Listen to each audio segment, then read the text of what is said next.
Here's the truth. Nobody is going to save your career. If you don't take ownership of where you're going, it's likely that somebody else will decide for you, and you might not like where you end up.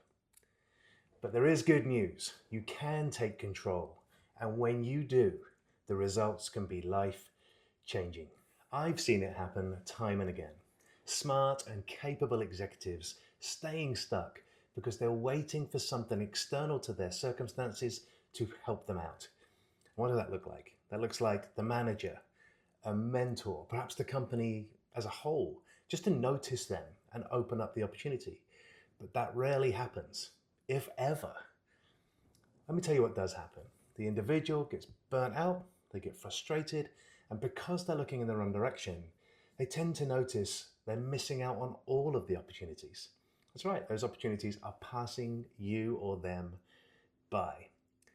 And if you delay it long enough and you wait around long enough, the invisible barriers that I've been talking about in my video series this week become permanent walls. Let me ask you this.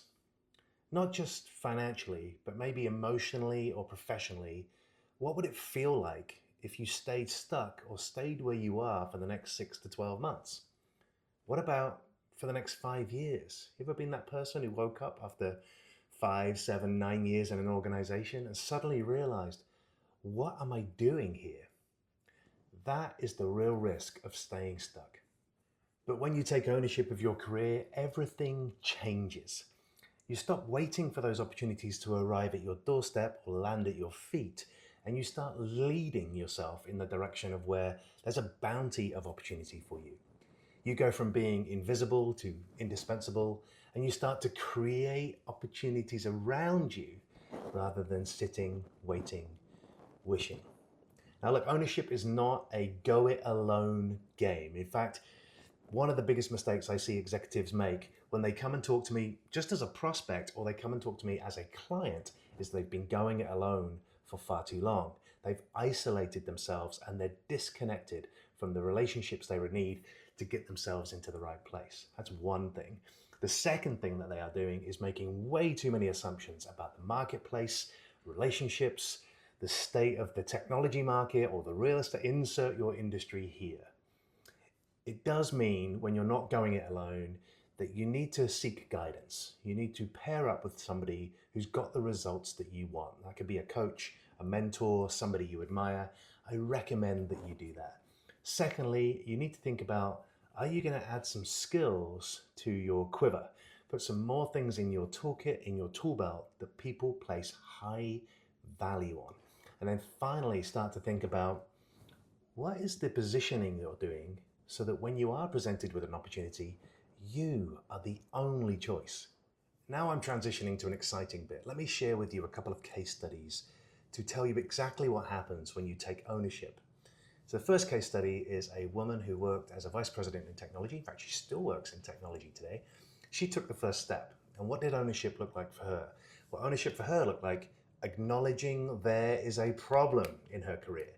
And then she committed to no longer be isolated, disconnected, and seek guidance.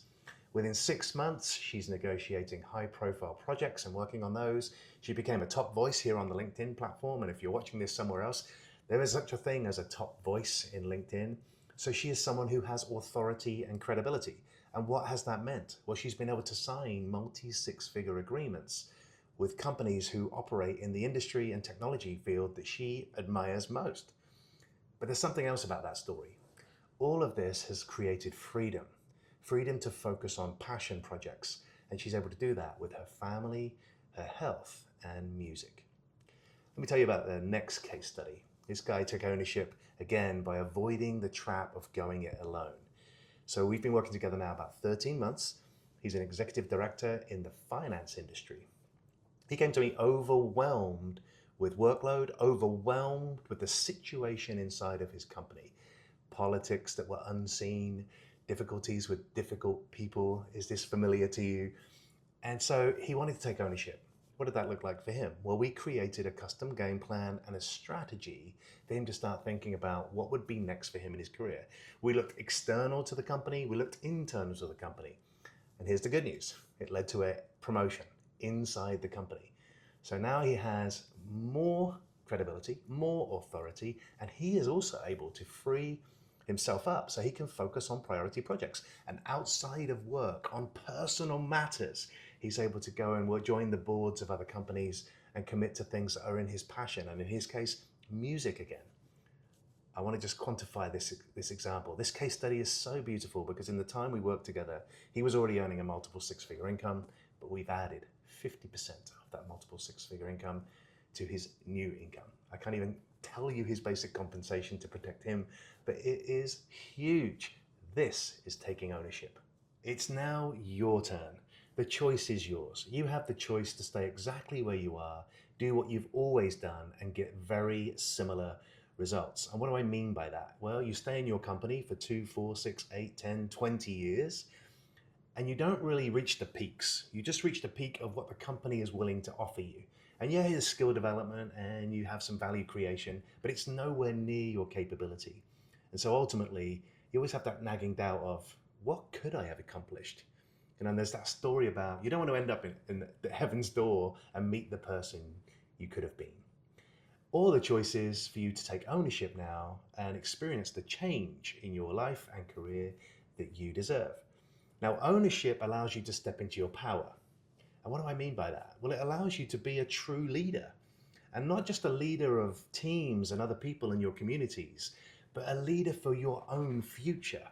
Something that maybe you've always thought, well, I don't know what's in the future. So if you're fearful and anxious and you're fearful of the unknown or what's coming for you, it's because there's not much leadership going on. You're following other people. So the choice is yours right here, right now.